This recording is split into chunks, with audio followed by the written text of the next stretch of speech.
मित्रों, स्वागत है आप सभी का हमारे इस चैनल में। आज के वीडियो में हम सभी लोग उत्तर प्रदेश लेखपाल भर्ती परीक्षा की तैयारी के लिए हिंदी विषय का अध्ययन करेंगे, जो कि वेरी इंपॉर्टेंट है। और हिंदी के 25 प्रश्न आपको देखने को मिलेंगे लेखपाल की परीक्षा में। तो उसी परीक्षा की तैयारी के लिए सबसे पहला आज जो टॉपिक है वर्ण विचार पर आज विचार करेंगे, क्योंकि यहाँ से प्रश्न आपको जरूर से जरूर देखने को मिलते हैं। किसी भी कंपटीशन में ये टॉपिक बहुत ही महत्वपूर्ण होता है। तो चलिए आज का ये जो टॉपिक है वर्ण विचार, इस पर अध्ययन करते हैं। तो सबसे पहले हम समझते हैं हिंदी में जो वर्णमाला है, उस वर्णमाला में टोटल 52 वर्ड आते हैं। कितने वर्ड आते हैं? 52 वर्ड टोटल आते हैं। हिंदी में वर्डों की संख्या 52 है। अब आते हैं कौन कौन से। तो सबसे पहले इसको हम 3 रूपों में देखते हैं। एक होता है स्वर, दूसरा होता है व्यंजन, तीसरा होता है अयोगवा। राइट, ये 3 चीजें हमें देखने को मिलती हैं। ठीक, स्वर, व्यंजन और अयोगवा। स्वर क्या होते हैं?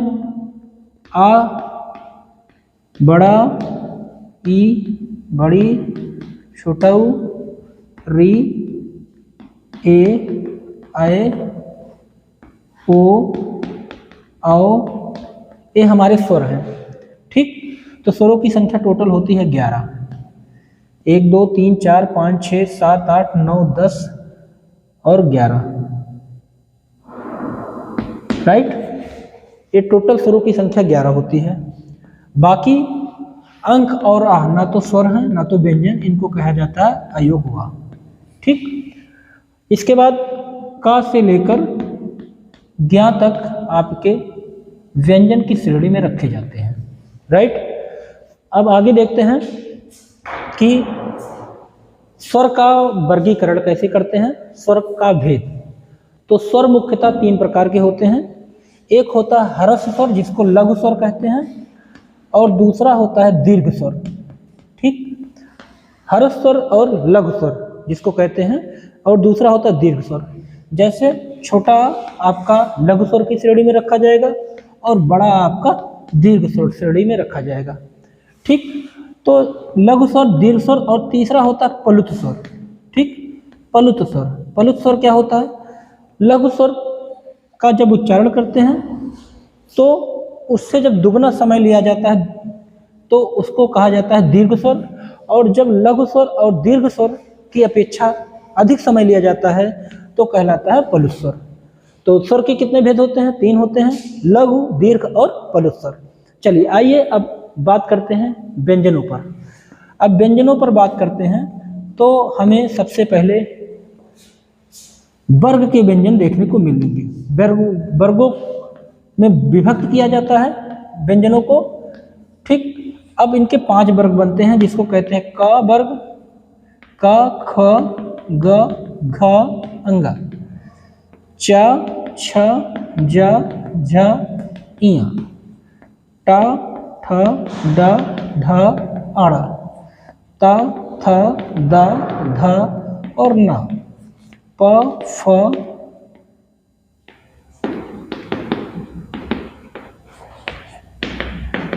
ला, व, बड़ा सा, षष्ठी सा, छोटा सा, हाँ, छ, त्रे, ज्ञा और स्रा। ये हमारे क्या है? व्यंजन है। चलिए अब आते हैं व्यंजनों के विषय में बात करते हैं। तो व्यंजनों का अगर वर्ग विभक्त करें व्यंजनों में तो 5 वर्गों में व्यंजनों को बांटा जाता है, और जो 5 वर्गों में बांटे गए हैं उन सभी व्यंजनों को स्पर्श व्यंजन कहा जाता है। स्पर्श व्यंजन कहा जाता है। अब जैसे पूछा गया कि ड कौन सा व्यंजन है अगर एग्जाम में, तो ड कौन सा? स्पर्श व्यंजन की श्रेणी में आएगा। चा, छा, जा, झ, इया, ये सब जितने भी हैं 5 वर्ग में बनाए गए हैं, ये सारे स्पर्श व्यंजन की श्रेणी में रखे जाते हैं। ठीक, अब आते हैं स्पर्श व्यंजन के बाद इनको सभी व्यंजनों में 5-5 वर्गों को विभक्त किया गया है। सभी वर्गों को 5-5 वर्णों में विभक्त किया गया है, और इन सभी को स्पर्श व्यंजन कहा जाता है। और पहले व्यंजन के पहले अक्षर से इनका नाम दे दिया जाता है। इसको कहा जाता है का वर्ग, इसको कहा जाता है चा वर्ग। इसको कहा जाता है टा वर्ग, इसको कहा जाता है ता वर्ग और इसको कहा जाता है पा वर्ग। ठीक, अब इनका उच्चारण की दृष्टि से अगर देखें तो इसको कहा जाता है कंठ व्यंजन, इसको कहा जाता है तालु व्यंजन, इसको कहा जाता है मूर्धा व्यंजन और इसको कहा जाता है दंत व्यंजन और इसको कहा जाता है ओष्ठ व्यंजन। ठीक, क्यों ऐसा कहा जाता है? क्योंकि जब का, खा, घा, घा, अंगा का उच्चारण करते हैं तो एक कंठ से उच्चारित होता है, इसलिए इसको कंठ व्यंजन कहा जाता है। इसी प्रकार से चा, छा, जा, झा, झा, इया का उच्चारण करते हैं तो तालु से हमारी जीवा सटती है, इस कारण से इसको तालु व्यंजन कहा जाता है। टा, ठा, डा, ढा, आड़ा ये मूर्धा व्यंजन है, ता, था, दा, धा, ना ये आपके दंत व्यंजन है और वहीं पर फा, फा, वा, भा, मा ये आपके ओष्ठ व्यंजन की श्रेणी में रखा जाता है।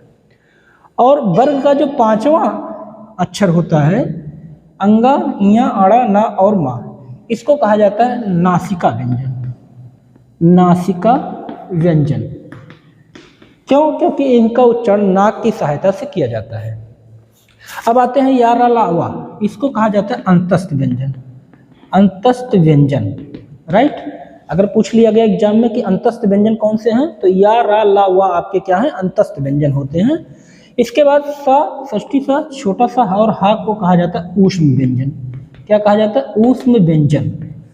इसके बाद छ, त्रि, ज्ञ और स्रा को कहा जाता है संयुक्त व्यंजन। संयुक्त व्यंजन, राइट। एग्जाम में पूछा गया कि भाई संयुक्त व्यंजन कौन सा है तो छ, त्र, ज्ञ और स्रा आपके संयुक्त व्यंजन हैं। ठीक, अच्छा संयुक्त व्यंजन क्या होते हैं? संयुक्त व्यंजन अकेले एक व्यंजन नहीं होता है बल्कि दो व्यंजनों का जब मेल होता है तो एक व्यंजन बनता है तो उसको कहते हैं संयुक्त व्यंजन। जैसे संयुक्त व्यंजन में छत, तो क और षष्ठी सा मिलकर छत बनता है, त्र, त्रा, ता और रा मिलकर त्रा बनता है और ज्ञ आपका जा और इया मिलकर ज्ञा बनता है और बड़ा सा और रा मिलकर स्रा बनता है। ठीक, तो इस कारण से इनको कहा जाता है संयुक्त व्यंजन, क्योंकि ये अकेले नहीं बनते हैं बल्कि इनको बनाने में दो व्यंजन का सहयोग होता है। ठीक, चलिए अब आगे थोड़ा सा और देख लेते हैं। तो इस प्रकार से हम देखते हैं 5 वर्ग है तो यहाँ स्पर्श व्यंजनों की संख्या 25 हो गई। 4 आपके अंतस्थ व्यंजन हैं और उस व्यंजन आपके 4 हैं और संयुक्त व्यंजन आपके 4 हैं और स्वर की संख्या आपका 11 है, अयोग वह आपके 2 हैं। अगर इसको जोड़ेंगे तो 4, 4, 8, 4, 3, 12, 12, 5, 17, 1, 18, 19, 20, हासिल 2, 2, 1, 3, 3, 2, 5 हो गया 50 व्यंजन। ठीक, अब जब 50 व्यंजन आ गए हमारे, ठीक, तो टोटल व्यंजनों की संख्या कितनी थी? 52। अब बचते हैं 2 व्यंजन। 2 व्यंजन जो है वो है डा और ढा। ठीक, डा और ढा। ठीक, और इनका नाम है द्विगुण व्यंजन। द्विगुण व्यंजन या कहीं कहीं उच्छिष्ट व्यंजन भी कहा जाता है। तो 2 व्यंजन आपके द्विगुण व्यंजन है और दोनों को यहाँ ऐड करेंगे तो टोटल वर्णों की संख्या कितनी हो गई? 52 वर्ण हो गए। ठीक, इस तरह से अब आते हैं हम लोग थोड़ा सा देख लेते हैं कि जो वर्ग के व्यंजन है, ठीक, उसमें अल्प प्राण कौन होते हैं और महाप्राण कौन होते हैं। तो जरा देखते हैं अल्प प्राण कौन है और महाप्राण कौन है वर्गों में। ठीक, तो इस तरह से अगर अल्प प्राण और महाप्राण चेक करना हो तो आपको कुछ करना नहीं है। वर्ग के व्यंजन जो वर्ग में जिस तरह से रखे गए हैं उसी तरह से रहने दीजिए। बस आप यहीं से शुरू कर दीजिए, अल्प प्राण, महाप्राण, अल्प प्राण, महाप्राण, अल्प प्राण। ठीक, मतलब अल्प प्राण ये आपका अल्प प्राण है, का, चा, टा, ता, पा। महाप्राण ख ये आपकी महाप्राण है, फिर अल्प प्राण आ जाएगा, फिर महाप्राण आ जाएगा, फिर अल्प प्राण आ जाएगा। तो इस तरह से अल्प प्राण और महाप्राण हम व्यंजन को समझ सकते हैं कि अल्प प्राण व्यंजन कौन से हैं, महाप्राण व्यंजन कौन से हैं। ठीक, तो इस तरह से अल्प प्राण और महाप्राण को समझा जा सकता है कि अल्प से पहले शुरू करो, अल्प प्राण, महाप्राण, अल्प प्राण, महाप्राण, अल्प प्राण। या इसको इस तरह से कह दें 1, 2, 3, 4 और 5। तो अब 1, 3 और 5 मतलब 1, 3, 5 क्या है अल्प प्राण, और 2 और 4 क्या है महाप्राण। ठीक, इस तरह से आप याद कर सकते हैं वर्गों के व्यंजनों को, अल्पप्राण और महाप्राण। ठीक, इसके बाद एक आता है घोष और अघोष। ठीक, घोष और अघोष व्यंजन की बात अगर आती है तो उसको भी इस तरह से हम देख सकते हैं। आपके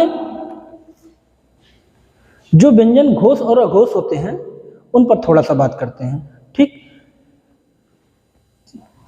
तो सब चलते हैं हम लोग अघोष और सघोष को देखते हैं। तो पहले जो 2 वर्ण होते हैं वर्ग के, ठीक, पहले जैसे 1, 2, 3, 4 और 5 में हमने विभक्त किया है, तो पहले 2 आपके अघोष कहलाएंगे। क्या कहलाएंगे?